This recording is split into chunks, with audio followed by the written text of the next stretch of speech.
Live from Fargo and serving you on TV, online, and on the go. This is Valley News Live at 6. Take it easy. I mean, the lakes are going to be there when you get there. You know, the same pit is going to be there. A plea from people living near a busy road trying to prevent something tragic from happening. Thanks for joining us tonight. Mike has the evening off. A persistent woman called our whistleblower hotline saying cars and trucks fly through her neighborhood and something needs to be done before someone gets hurt. On the way to lakes this weekend, going through Downer on County Road 10 is a popular route, especially since there is construction on Highway 34, which runs parallel. Well, those living in Downer have some major issues with traffic. Valley News Team's crime and safety reporter Nicole Johnson explains. All day long, the entire day. Around 200 trucks a day pass through this town of less than 100 people. I don't think they think about it. You know, there's only one sign down here that says 30 miles an hour. Coming off the highway, people are doing 50, 60, sometimes pushing 80. Yeah, it's a little scary. It's really scary. Nicole Springer says her house literally shakes every time a truck drives by, and she makes her kids play in the backyard. We won't even let them cross this road by themselves, and they're 8 and 9. You know, it should be something that they should be able to do. Fed up, she's made phone call after phone call to the highway department and sheriff's office trying to find a solution, even calling trucking companies themselves, saying, slow down. If they hit a kid, I said, you're not going to want that kind of press. You know, just please slow them down. And it was really good for about a week. Her complaints are 100% legitimate, according to the sheriff's department. They tell us dangerous speeds have been a problem on this road for more than 30 years. While they have beefed up patrol, they say there's not much more they can do. This is really a residential community. And if I were going through somebody else's cul-de-sac or somebody else's residence, you wouldn't want them doing 50, 60 miles an hour with your kids outside. Going to the lakes or driving a semi-truck, law enforcement and those trying to live here say it's up to the community to slow down and watch out. Nicole Johnson, Valley News Live. Springer says she and her neighbors are going to keep calling the highway department and the sheriff's department, hoping more can be done. A representative from the sheriff's department tells us that they recently put in a four-way stop at that intersection, which they claim has helped, and they have plans to keep officers there most weekends and add digital speed readers. Now, if you ever need any help with an issue in your community, call us. Our whistleblower hotline is available 24/7. Call 701-237-6576, and we'll do our best to get to the bottom of it. Well, to our weather now, a very warm and kind of sunny day out there finally. It looks like the skies even cleared up a little bit from all that haze we've had. A great day for a barbecue. Let's head over to Hutch Johnson to see if this weather will keep going tonight. Hutch? Well, looks like most of us are in for a fantastic evening. The weather holding off for another great Cashwise backyard barbecue. We're here in Gordy Johnson's backyard in Fargo. Gordy, where'd you sign up? Cashwise on 13th Avenue. All right, they've been here. They cooked the steaks up. They brought all the condiments and the chips and you name it. How was everything? Very good. Excellent. So would you recommend people take the time to go in to Cashwise and sign up?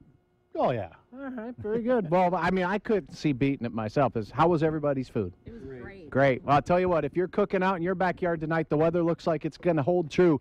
It looks like the radar is showing a few showers in our southwesternmost counties from Stutzman through Dickey and Lemoore. These are really hit and miss, and they are just a few sprinkles, so nothing too prominent out there. Almost everyone in those 70s, almost 80-degree evening in Badette. Get out and enjoy that on the big lake. Here's a look at your planning forecast this evening in Fargo. Temperatures slowly falling into the 60s. That'll be perfect for dessert, don't you all say? All right, well, I don't know what's for dessert, but I'm sure we can conjure up something, and we'll check back in just a little bit with your hour-by-hour forecast for the rest of our week heading into the holiday weekend. That's about it. Now back to you all in the studio. You're making us hungry, Hutch. Thanks. Well, a woman had to be extricated from a vehicle following a crash south of Fargo this afternoon. The Cass County Sheriff's Office says it happened on County Road 16, about a half a mile east of Interstate 29. The woman lost control of her vehicle and skidded into the opposite lane. The vehicle appeared heavily damaged, and the back side of the vehicle is propped up on the bridge. In this picture, you can see that. It's after it hit the guardrail. There's no word on the woman's condition, but she was taken to a nearby hospital. The crash is still under investigation. Traffic and confusion are two things you might find on your route to your 4th of July celebrations and the Red River Valley Fair. The Main Avenue construction project in West Fargo just started a few weeks ago, and it's impacting rush hour traffic for those who work in that area. Valley News Team's Ashley Bishop joins us live to explain what you need to know to be on time for your summer celebration. As you can see here, construction continues into this late hour on the Main Avenue project. Now, one thing people need to know is to expect delays and plan ahead. That's according to the Bonanzaville and fair officials. Now, Main Avenue is down to one direction each way, half of its normal capacity. The Fair Association has even sent letters out to surrounding businesses asking their employees and to consider taking different routes on their way home because of the increased traffic they expect next week because of the fair. Fair officials also suggest that use 13th Avenue or the interstate to come to the fairgrounds. There's lots of things to do, but just plan ahead. For those that think they're going to make it out here in 5 minutes, it's just not going to work this year. We're hoping next year with that brand new Main Avenue, it's going to be a lot easier to get people in and out, but this year just take a little extra time and plan ahead. Now, once the project is complete, there will be 5 lanes on the whole Main Avenue. This weekend, there will be extra signage for events at Bonanzaville. And the NDDOT reminds people to use extra caution and be alert while they're driving on the new routes here on Main Avenue. In West Fargo, Ashley Bishop, Valley News Live. Good suggestions. Thank you, Ashley. Now, to get a look at all the suggested routes, click on this story at valleynewslive.com. Well, how safe is the water you're swimming in? According to the North Dakota Department of Health, last year, nearly 150 people statewide got sick from a chlorine-resistant parasite. Nationwide, the numbers are rising, and one person even died last year.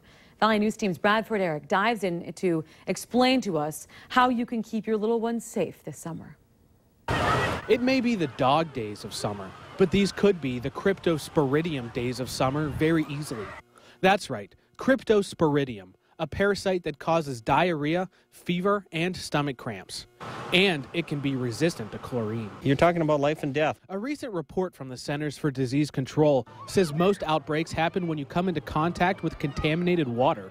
The parasite is transmitted through fecal matter that gets into the water. Water then that gets into your body. Taking a look at the North Dakota numbers, you can see there are cases every month, but skyrocket as summer winds down. We take water clarity and water quality very, very serious here. The front line for the Fargo Park District is the 5 public pools.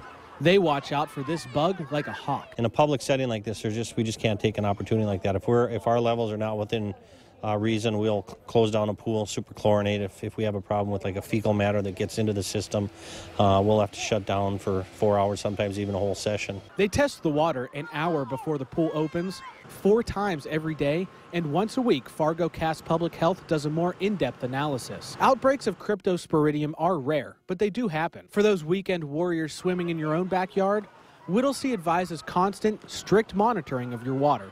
And if you're unsure, get it tested. Bradford Eric, Valley News Live. Now, some of the best ways to prevent contamination: shower before and after swimming in both pools and lakes. And especially for young children, parents, have your kids take regular bathroom breaks. Bonanzaville needs your help in getting a church from Christine, North Dakota up to the historical tourist attraction in West Fargo. So far, they've raised more than $52,000, but they need $150,000 to make the move. Last July, fire heavily damaged the St. John Church that was here at Bonanzaville. It had to be torn down and hauled away. Officials estimate the 30-mile move for the new church is going to cost $3,000 a mile. Bonanzaville hopes to raise enough money to move the church before snow arrives this year. Officials say all donations are welcome. If you'd like to contribute, you can contact them or write a check to Bonanzaville or sponsor a mile needed for the move. The Fargo Park District covers some 2,500 acres in the city. There are more than 100 pools, 500 parks rather, 5 pools, 5 golf courses, softball complexes, and so much more. And with new housing developments, often come more demand for park-related services. Now, we're talking about this because July is Parks and Recreation Month. Parks officials want you to check out all the parks to see what they have to offer. You can win prizes. Just snap a selfie and a group shot as well in a park or at a park district event. Post it on Instagram, Facebook, or Twitter using the hashtag FargoFun. Just take an opportunity to take a picture of some of the great things that are going on in our facilities, at some of our parks, or some of our programming, and send those in to us. And at the end of the month, we're going to choose one lucky drawing winner to get a $100 gift certificate from Shields.